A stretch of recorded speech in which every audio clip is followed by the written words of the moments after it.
Sveiki, šiandieną pristatysiu Jums EZVIZ kameros aktyvaciją, nes iš daugelio savo klientų sulaukėme klausimų, kaip aktyvuoti šią kamerą, nors iš tikrųjų tai yra labai paprasta ir lengva. Taigi, pradėkime. Visų pirma, Jums reikia atsisiųsti programėlę.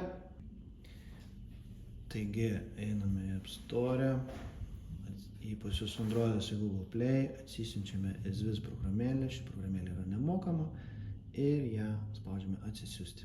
Taigi, atsisiuntėm programėlę, įimu mūsų vieną iš EZVIZ kamerų, šiandieną aš aktyvuosiu namų kamerą, jinai yra akumuliatorinė, labai patogiai naudoti ir ką aš randu čia, iš pradžių instrukcija.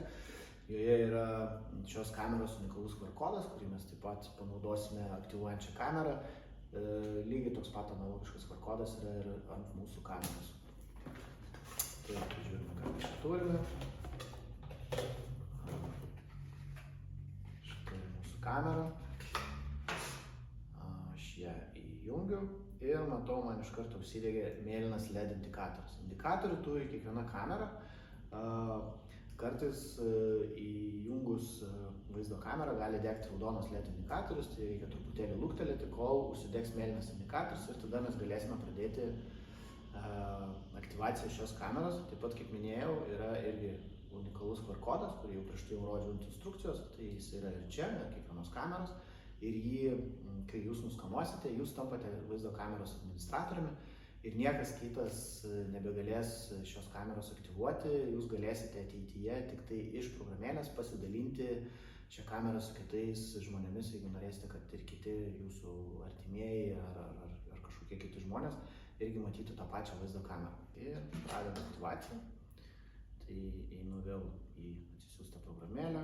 Čia spaudžiu pliusą, skanuoti QR kodą ir nuskanuoju nuo kameros QR kodą. Programėlėje iš karto suranda šią vaizdo kamerą. Čia manęs klausia, ar vaizdo kamera yra įjungta, spaudžiu taip. Tada, kaip jau minėjau, jūs turite būti pasijungę prie jūsų namų Wi-Fi su telefonu, kad galėtumėte aktyvuoti vaizdo kamerą ir ją pririšti prie jūsų vietinio namų Wi-Fi tinklo. Tai čia irgi klausia, telefonas yra pajungtas ant Wi-Fi, spaudžiu taip, start. Taip pat gali jūsų paklausti lokacijos vietos, tai taip pat neįsigąskite, patvirtinkite ją.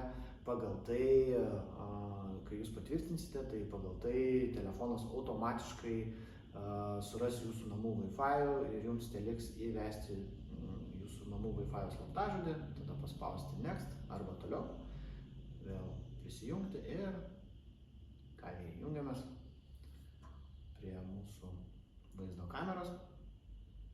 Truputėlį reikia luktelėti ir atsidaro langas ir jūsų klausia, jūs norite vaizdo kamerą užvardinti kaip pavyzdys kambarys, ar ten virtuvė, koridorius, ar ten namų kiemas ir panašiai, ar paprasčiausiai galite palikti, kaip ką aš ir padarysiu, aš paliksiu paprasčiausiai gamintojo paliktą pavadinimą, taigi spaudžiu toliau.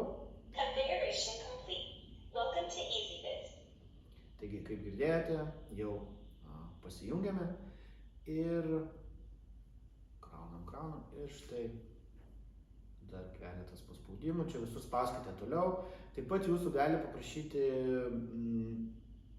įvesti dar papildomą slaptažodį, kad užšifruoti vaizdą, tai siūlyčiau to nedaryti, paprasčiausiai viršuje yra rodiklė, tai paspausti tą rodiklę atgal, tada vėl yra keletas paspaudimų toliau arba next, jeigu jūs angliškas meniu. Next.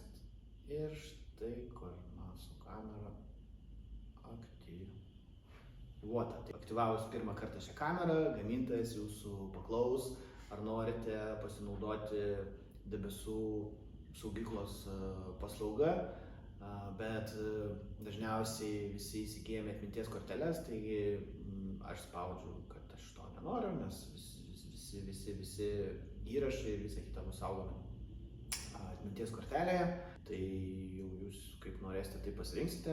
Aišku, mes visą laiką savo klientams pasiūlome atminties korteles, nes tai pigiau. Ir ką?